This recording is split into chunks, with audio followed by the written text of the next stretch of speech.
ma arvan, ta on üks, noh, avalikkuse ette ta tuli aastal 2011, aga tegelikult ma arvan, et ikka ta on vähemalt ikka lauasahtlis istus enne seda ikka 10 aastat, ei, 5 aastat toomust. Aga kas see ei olnud üks nendest lugudest, mis sa seal Otsakooli Ei trummiklassi? olnud.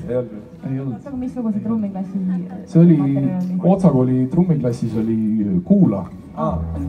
Jaa, no valeinfo. Ei, ma mõtlesin, et äkki on see sama. Ei ole. Sa praegu rääkisid story praegu eest ära, ma tahtsin rääkida, kuidas Kuula sündis, mõtlesin, et teen lõpus, aga noh, rääkisid loo ette ära. Nüüd me ei teegi seda lugu. Ühesõnaga, jaa, lugu annab pealkirja siis Tunnen elus end. Enne seda, kui ta avalikkuse ette jõudis, siis ta ikka oma paar aastat istus lauasahtlis. Mis tegi seal? Istus, ootas oma aega.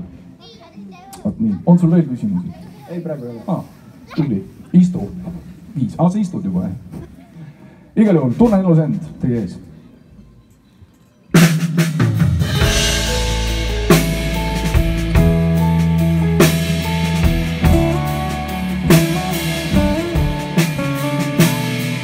Kõik mida ütled on kui mu mõtted, sind nüüd siin kuulan ma vaid. Kui tahta, siis suudad ju eks mu muuda, näitad, et aru minust sai.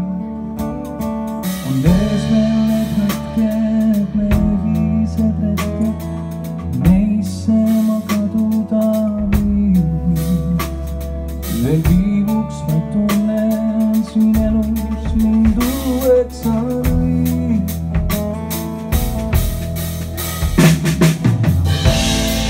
Kuulan ma sind, oled hallinu seas, oled vangus ma teen, kui sa kuulad ka mind, tunnen elus sind.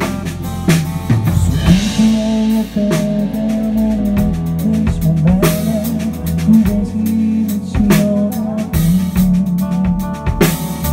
ma sellest ei loobu, las kunagi loobun, nii suur.